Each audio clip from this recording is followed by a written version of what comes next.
Joining us now to speak on matters arising on a possible electricity tariff increase by the Nigerian Electricity Regulatory Commission is the National Secretary of Nigeria Electricity Consumers Advocacy Network, UKET, OBONGA. Good morning, UKET. Good morning. Good morning. Good to have you on the show. Good morning, viewers. Thank you very much. Will there be, or is there a new tariff hike already? Because people are saying that if they are announcing, we're already paying something, higher than we were paying before. What exactly is going on? I know that the Nigerian NLC, the Nigerian Labor, what are they called? NLC, is fighting. Congress is fighting hard to ensure that there is a reduction. But then we're hearing of a possible hike or a hike that has already happened. Tell us where we are and what your advocacy group is doing about this for Nigerians, millions and millions of Nigerians who really may not be able to afford this at this time. Thank you very much. And it is true that there is going to be a tariff review as provided for in the MITO methodology. The Electricity Power Reform Act, Sector Reform Act of 2005 clearly empowers the commission, that is the Nigerian Electricity Regulatory Commission, to fix tariffs and provided for the creation or formation of a MITO methodology. That is the method that is to be adopted in fixing electricity tariff. Now, according to the MITO methodology and the extant MITO, there are three levels of tariff reviews permitted by law. One is called minor review, which takes place every 6 months. Minor review, which takes place every 6 months. The second is major review. Major review, which takes place every 5 years. Major review. And the third one is extraordinary review, which may come up when industry parameters, such like the cost of gas in the international market, the rate of inflation in the country, and incidentally, according to the methodology, the rate of inflation in the United States of America, the exchange rate, and the fourth one is availability of generation, that is available generation capacity. Available generation capacity. When these parameters or industry parameters are in place, then, or are altered, they have been significantly altered according to NEC. For instance, if the last tariff was based on exchange rate of about 350 naira per dollar, and now the exchange rate is 400, 450. So NEC will use that as an excuse to do what? Or the discourse will use that as an excuse to approach NEC for a review. For instance, another example is that the gas price at the international market that was used in the former MITO was, in the former review, was $3.03. Now, where the cubic feet of gas was put at $2.50, and transmission of this gas or transportation of this gas to the GENCOs was put at 800 cents, making it $3.03. But today, they say the cost of gas, both cost of cubic feet of gas and transmission cost is put at about $5.01. So these are the things permitted by law for the tariff hike or review. Now the question is that we are living in a country where there is a free fall of the naira. When you compare that with the dollar, I'm talking of the exchange rate, and there seems to be no end in sight and nothing tangibly done, both by physical and monetary policies of government, to arrest this. And that is why we keep on saying that going the pathway of tariff review every now and then is hypothetical, because you certainly cannot find solution through this pathway. Because we are talking of an economy where today this is the exchange rate, tomorrow is changing, even within a day you have 1 or 2 exchange rates in it. So there's no way, and nothing is being done by government to arrest this.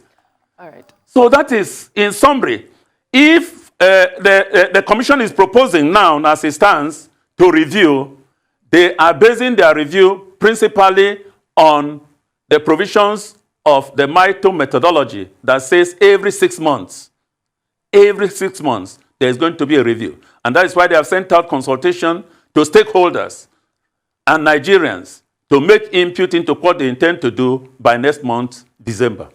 Okay, because by the provisions of the MITO, a new tariff regime should come on board on the 1st of January, 2022. Well, let's talk about solutions now with regards to sustainable market liquidity of electricity. We'll say like 3 major challenges that have sustained the liquidity crisis, which also has, constrained new investments in the Nigeria electricity supply industry.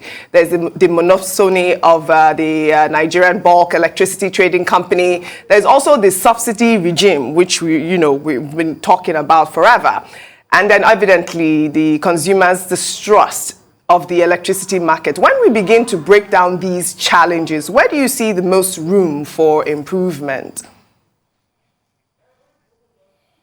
Well, thank you very much.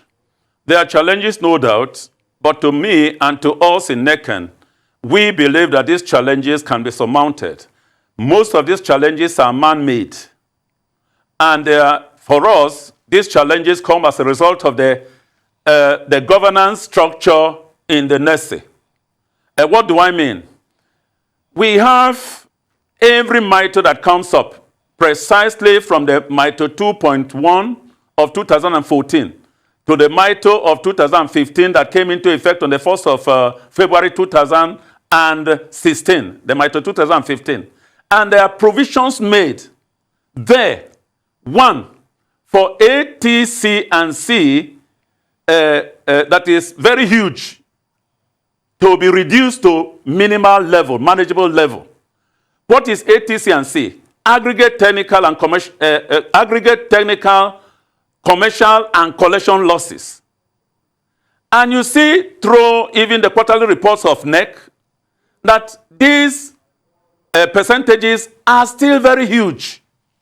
In other words, despite the provisions made for the discourse to scale down on these ATC and C percentages, nothing significantly has been done. Nothing significantly has been done. Now we are talking of liquidity. You can't be talking of liquidity in a market like electricity that is, number one, a measurable quantity. Everything in electricity is measured. You measure the amount of energy generated, the power generated. You measure the quantity that you are willing to the distribution companies. You measure what the distribution companies are giving out. You measure what the number of customers that are in each network or franchise area. But we have a system where we are talking of liquidity and nobody is apparently concerned with the reliable data, accuracy of the data in the market. As we speak now, we don't know how many Nigerians are in electricity. The country does not know. You look at the regulation 113 of August 2001. That is a regulation that tries to harmonize both MAP and the National Mass Metering Program. The regulation, that piece of paper from there put the number, according to them, the metering gap, the number of unmetered electricity consumers, according to them, at about 10 million. About 10 million. The word, underline the word about. It means they are not sure. Then you have an official of the same commission going on a national television and telling the world that there are 8 million unmetered customers. And you still have a very highly placed government official, an essay to the president, going on national television and telling the world that 6 million Nigerians are unmetered. And you go back to MAP, when it was launched in 2019, and they tell you that they are trying to close a metering gap of about 3 million or 5 million. And you still go back to MITRE 2.1, and where a document of the commission puts the residential to consumers across the country at 7.062 million. One. And this is in 2014. And now in 2021, you are still talking of 10 million, 8 million, 6 million. So it shows clearly that there is no data. We don't know. You can't be talking of closing a metering gap. If you are talking of liquidity, you can't be talking of closing a metering gap that you don't know the size. We don't know the size. I am not the one who gave out this information. It is there. There are about 10 million unmetered customers is in that regulation I cited. Net regulation 113 of August 2021 this year. So when we are talking of liquidity, we are talking of how much money are the discos making, what is supposed to come in, how many people are buying electricity, how many people are using electricity, how many people are paying for electricity. We don't have accurate data, reliable data. And that is why we continue to call. We continue to call on the federal government and appeal to the federal government, just like NECAN was the very first advocacy group that made so much appeal, asking for the intervention of the federal government of Nigeria through the CBN to weigh in by making the CBN to make funds available from national mass metering. And we thank Mr. President and the presidency for acceding to this request. Also, we are appealing to the federal government of Nigeria to please order a nationwide customer enumeration. Let the world then let us know how many Nigerians are in electricity, how many people are using electricity, because the figures are conflicting. A spokesperson of Association of Nigerian Electricity Distributors once told the world on a national television that there are about 25 million Nigerians. And you go to the website of NEC, you look at their documents. They are telling you, today they'll tell you there are 8 million, tomorrow they tell you 10, next tomorrow they tell you 12 million. So we can't continue. If you have a product, you are manufacturing a product, and you have your market size, definitely the market size will determine your projection in revenue calculations. But our revenue calculations in the power sector, it cannot be relied upon because we don't have data. Yeah, but look at, isn't this what we expected that will be solved with the advent of the discourse at that time? It's very strange and disheartening that we are still talking of a lack of data at this time. You know, when people are paying, so much, so there's no data. The issue of estimated billings is still there. People have their money to want to purchase meters, but they can't get because we do not even have adequate data, as you said, based on in which area and how many people have registered, requiring metering. Yet we are talking of mass metering, etc. Where lies the problem? Yes, I see that you are appealing to the federal government to carry out an enumeration, but then that's like appealing. That's like throwing. It's like a wild goose chase, if you ask me.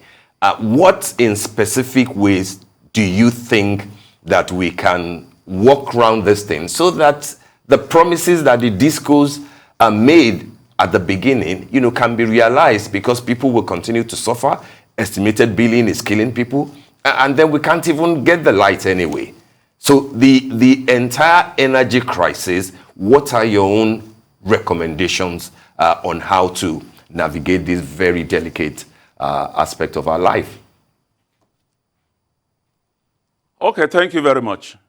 You say, it is very unfortunate in this country that we make simple issues that are handled in other climes without much noise or effortlessly. I mean, to do these things do not require rocket science at all. Here we are in 2012, beginning from 2005, when the Obasanjo-led administration mooted the idea of unbundling the old NEPA or PHCN.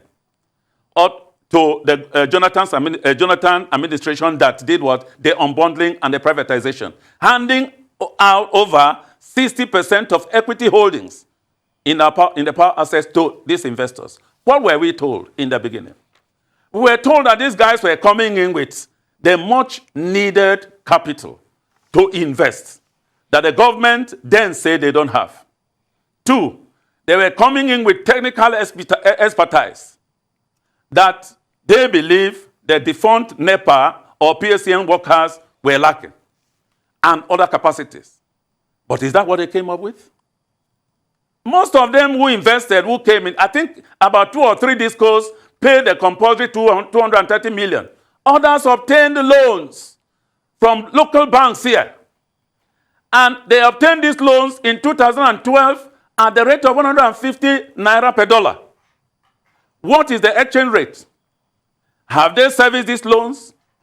The interest on these loans, in most cases, is when the discos are struggling and the investors are struggling to pay, to refund, not even the principal. And now that throws a burden. That is why the federal government, that is why NEC, initially when the discos said they cannot meet their customers because of liquidity crisis, they don't have the money.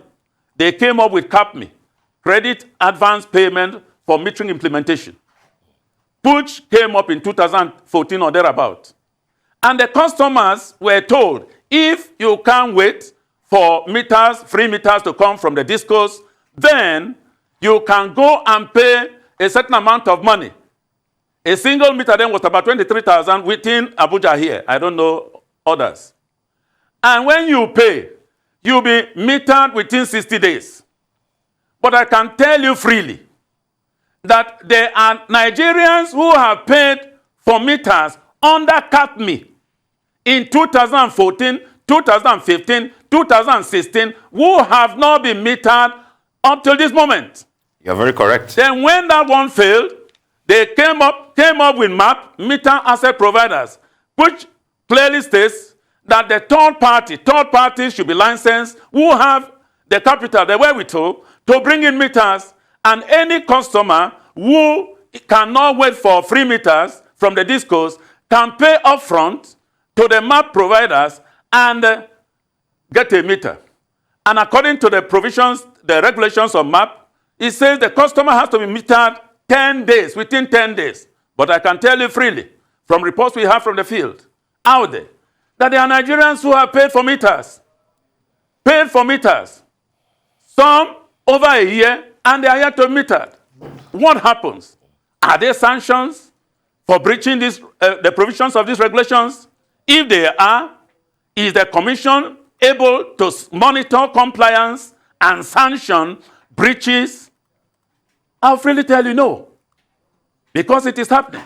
Now, apart from that, they now came up and told us that, oh, the meter asset providers cannot fund it because the customs increased the duty on the set components of meters to about 35%. And exchange rate has gone up. Out of the 3 million meters targeted under MAP in 2019, according to the regulation, 3 million, by the document I read this morning and yesterday, they said, NEC says 611,000 meters were deployed as at August this year. As at August this year. That's a shortfall. That's a shortfall of more than 2 million, isn't it? We are talking, you set yourself a target of 3 million meters. Yes. And you can within 3 years. And in 2.5 years, you can only make 611,000. So it means it has failed. It has. Now the federal government, desirous of intervening and getting these things done, the federal government, acceding to the demands of consumers and the plight of Nigerians across the country, now came up with this intervention called the National Mass Metering Program, which is that the CBN will make funds available to the discos to procure meters and install freely to consumers.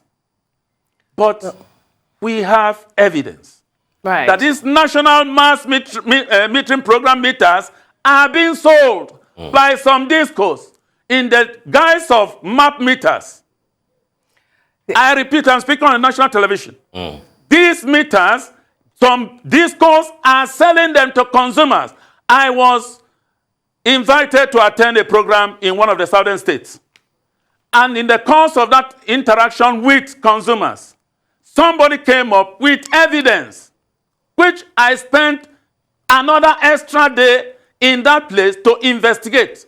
I met the disco representatives, who now told us, well, we had no meters. And I'm aware that that disco could not provide map meters to customers before they received the NMMP meters. All right. So early this year. Right. They could not. But as soon as these meters came, they were calling on those who had paid on the map to come and do what? And collect meters.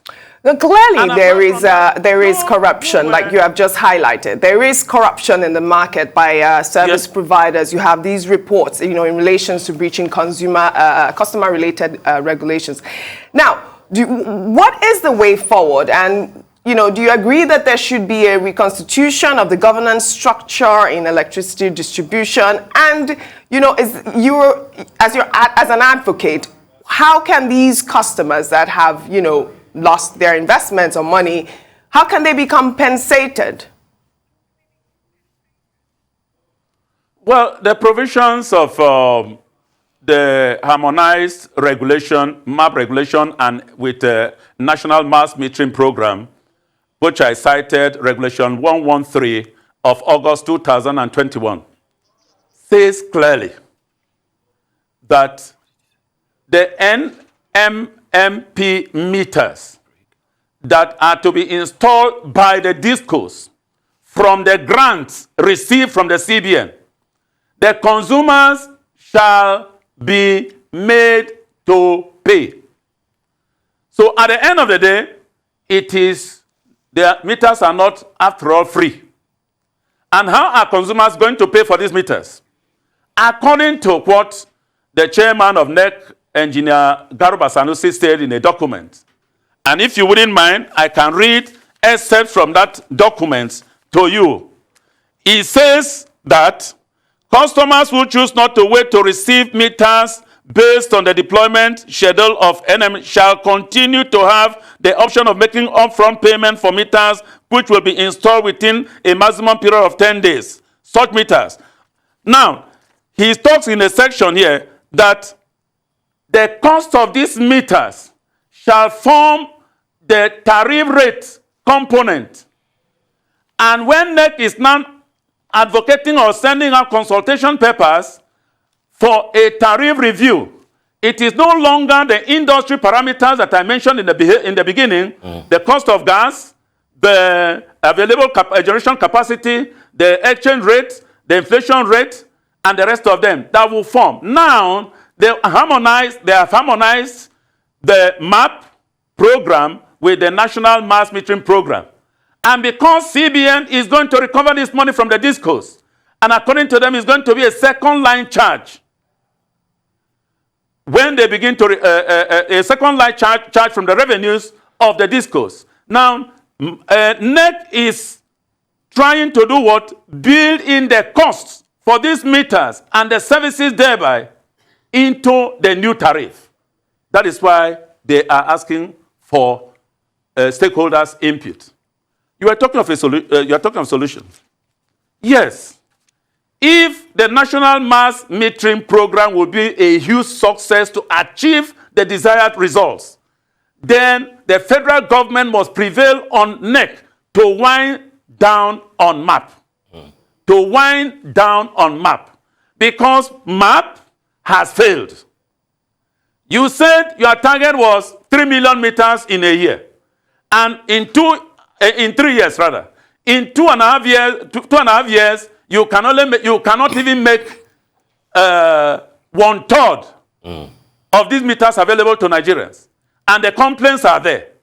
Liquidity crisis, banks are not ready to give us long-term credit facility that spans for 10 years, even 5 years, so we cannot raise money, and that is why the federal government. So why not wind down on MAP so that the discos will take absolute responsibility. Look at it.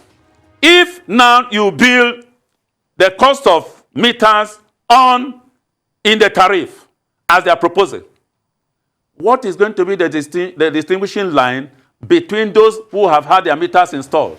No. Well, thank you very much. How, I guess that's who is going to monitor? Because we have place for us to land here. We have a situation where you look at. Hello. Just land on that quick point. Yeah. We have our men. Just land on your point, because we've run out of time. Yes. Land on your point so that we can. We have a situation where we have very brilliant men and women in the commission with fertile minds for good ideas. And you look at these documents on paper, they are excellent. But it is the implementation and the lack of capacity on the commission to do what? Monitor compliance. Monitor compliance. Okay. And building sanctions for breaches. And when this is not done, the whole exercise crumbles. Just like we have the service-based tariff. Quickly. Service-based tariff.